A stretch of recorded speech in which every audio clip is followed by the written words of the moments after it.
মৰমৰ ছাত্ৰ ছাত্ৰীসকল যিসকলে 2024 বৰ্ষত HSLC উত্তীৰ্ণ হৈছে তেওঁলোকৰ কাৰণে এডমিশ্যন সংক্ৰান্তীয় এইটো এটা বহুত গুৰুত্বপূৰ্ণ বাতৰি। শেষলৈকে চাবা।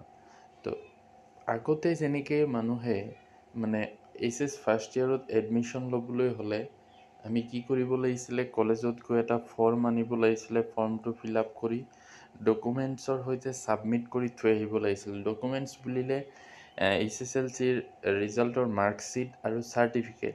কিন্তু বৰ্তমান এডমিশ্যনৰ কাৰণে HS ফাৰ্ষ্ট ইয়েৰত কলেজত যাব নালাগে বা BHC ফাৰ্ষ্ট ইয়েৰতো কি কৰিব লাগিব, হায়াৰ ছেকেণ্ডেৰী ফাৰ্ষ্ট ইয়েৰত এডমিশ্যন ল'বৰ কাৰণে প্ৰাইভেট কলেজেই হওক বা চৰকাৰী কলেজেই হওক এটা অনলাইন এটা পৰ্টেল আছে, তাতে গৈ ৰেজিষ্ট্ৰেশ্যন কৰিব লাগিব। তাৰপিছত কলেজ লগতে সকলো ধৰণৰ তথ্য পাতি তাতে আপলোড দিব লাগিব। ধৰা পাছপোৰ্ট ছাইজৰ ফটো আৰু HSLCৰ যিটো মাৰ্কশ্বিট বা চাৰ্টিফিকেট সেইটো আপলোড দিব লাগিব।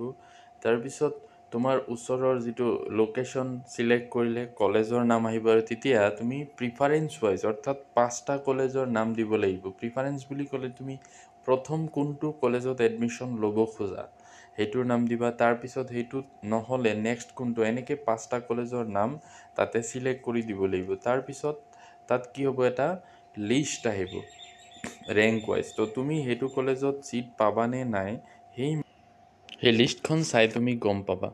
তো তেনেকৈ এপ্লাই কৰিব লাগিব। কলেজত যোৱাৰ কোনো ধৰণৰ দৰকাৰ নাই। হয়তো মাৰ্কশ্বিটটো আহিলে এই পৰ্টেলটো খুলি দিব। বৰ্তমান এই পৰ্টেলটো বন্ধ হৈ আছে, অতি সোনকালে খুলি দিব। যেতিয়া HSLCৰ উত্তীৰ্ণৰ তোমালোকৰ মাৰ্কশ্বিট কাম চাৰ্টিফিকেটটো আহিব। আৰু বৰ্তমান এটা বস্তু সিদিনা ছেবাৰ ফালৰ পৰা জনাইছে যে এতিয়া কোনো ধৰণৰ চাৰ্টিফিকেট নিদিয়ে, তোমালোকৰ যিটো মাৰ্কশ্বিট থাকিব এইটোৱেই চাৰ্টিফিকেট, এইটোৱেই মাৰ্কশ্বিট।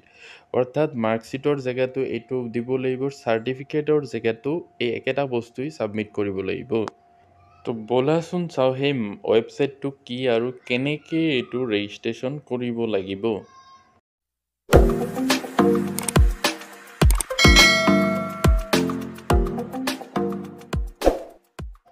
তো মৰমৰ ছাত্ৰ ছাত্ৰীসকল, তোমালোকৰ এই এডমিশ্যনৰ কাৰণে যিটো পৰ্টেল সেইটোৰ নাম হ'ল দৰ্পণ। তোমালোকে গুগল ক্ৰমত গৈ ছাৰ্চ কৰিলেই হ'ল AHSEC Assam higher secondary education council.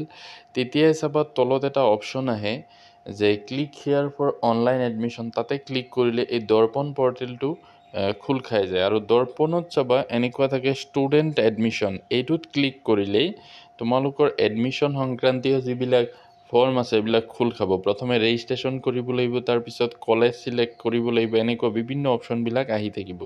তো বৰ্তমান এইটো এনেকুৱা দেখাই আছে যে portal under maintenance, we are doing some maintenance works for the portal, it will be back online soon, thank you. তো এইটো কিবা মেইনটেনেঞ্চৰ কাম কৰি আছে, অতি সোনকালে এইটো খোল খাব। তো এইটো আছিলে এডমিশ্যন সংক্ৰান্তীয় গুৰুত্বপূৰ্ণ খবৰ। আৰু দৰ্পণ পৰ্টেলটো খোল খালে কেনেকৈ এপ্লাই কৰিব লাগে সেই সম্পৰ্কে মই পিছত জনাই আছোঁ। Thank U.